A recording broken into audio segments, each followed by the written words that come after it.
So sail did get shortened more or less in time, even in that ship, and her tall spars never went overboard while I served in her. However, all the time I was with them, Captain S and Mr P did not get on very well together. If P carried on like the very devil because he was too deaf to know how much wind there was, who, as I have said, seemed constitutionally incapable of ordering one of his officers to shorten sail, resented the necessity forced upon him by Mr P's desperate goings-on. It was in Captain S.'s tradition rather to reprove his officers for not carrying on quite enough, in his phrase, for not taking every ounce of advantage of a fair wind.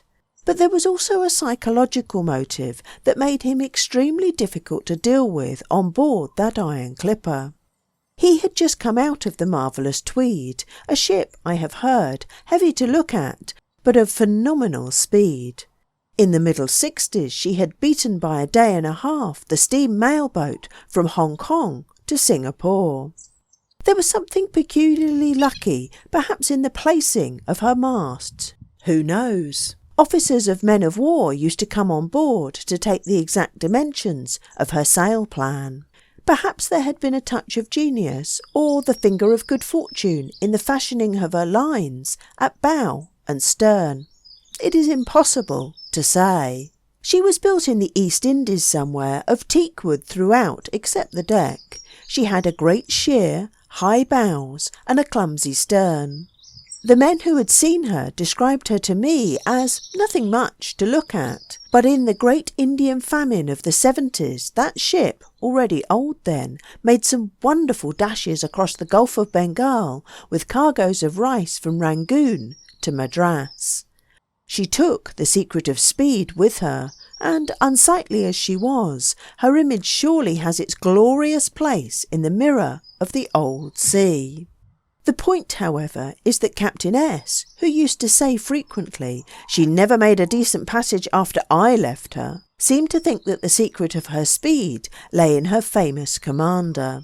No doubt the secret of many a ship's excellence does lie with the man on board, but it was hopeless for Captain S to try to make his new iron clipper equal the feats which made the old Tweed a name of praise upon the lips of English-speaking seamen. There was something pathetic in it, as in the endeavour of an artist in his old age to equal the masterpieces of his youth, for the Tweed's famous passages were Captain S.'s masterpieces. It was pathetic, and perhaps just the least bit dangerous. At any rate, I am glad that, what between Captain S.'s yearning for old triumphs and Mr P's deafness, I have seen some memorable carrying on to make a passage. And I have carried on myself upon the tall spars of that Clyde shipbuilder's masterpiece, as I have never carried on in a ship before or since.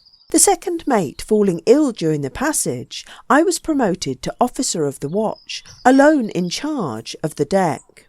Thus the immense leverage of the ship's tall masts became a matter very near my own heart. I suppose it was something of a compliment for a young fellow to be trusted, apparently without any supervision, by such a commander as Captain S, though, as far as I can remember, neither the tone nor the manner, nor yet the drift of Captain S.'s remarks addressed to myself did ever, by the most strained interpretation, imply a favourable opinion of my abilities. And he was, I must say, a most uncomfortable commander to get your orders from at night. If I had the watch from 8 till midnight, he would leave the deck about 9 with the words, "Don't take any sail off her." Then, on the point of disappearing down the companionway, he would add curtly, "Don't carry anything away." I am glad to say that I never did. One night, however, I was caught not quite prepared by a sudden shift of wind. There was, of course, a great deal of noise running about, the shouts of sailors, the thrashing of sails, enough in fact to wake the dead. But S never came on deck. When I was relieved by the chief mate an hour afterwards, he sent for me. I went into his stateroom. He was lying on his couch, wrapped up in a rug, with a pillow under his head. "What was the matter with you up there just now?" he asked. "Wind flew around the lee quarter, sir," I said. "Couldn't you see the shift coming?" Yes, sir, I thought it wasn't very far off. Why didn't you have your courses hauled up at once then? He asked in a tone that ought to have made my blood run cold. But this was my chance, and I did not let it slip. Well, sir, I said in an apologetic tone, she was going 11 knots very nicely, and I thought she would do for another half-hour or so. He gazed at me darkly out of his head, lying very still on the white pillow for a time. Ah, yes, another half-hour. That's the way ships get dismasted. And that was all I got in the way of a wigging. I waited a while and then went out, shutting carefully the door of the stateroom after me. Well, I have loved, lived with, and left the sea without ever seeing a ship's tall fabric of sticks, cobwebs, and gossamer go by the board. Sheer good luck, no doubt.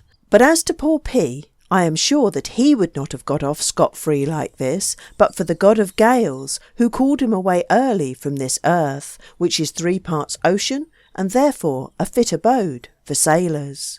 A few years afterwards I met in an Indian port a man who had served in the ships of the same company. Names came up in our talk, names of our colleagues in the same employ, and naturally enough I asked after P. Had he got a command yet? And the other man answered carelessly, "No, but he's provided for anyhow." A heavy sea took him off the poop in the run between New Zealand and the Horn. Thus P passed away from amongst the tall spars of ships that he had tried to their utmost in many a spell of boisterous weather. He had shown me what carrying on meant, but he was not a man to learn discretion from. He could not help his deafness. One can only remember his cheery temper, his admiration for the jokes in Punch, his little oddities like his strange passion for borrowing looking-glasses, for instance. Each of our cabins had its own looking-glass screwed to the bulkhead, and what he wanted with more of them we could never fathom. He asked for the loan in confidential tones. Why? Mystery. We made various surmises. No one will ever know now.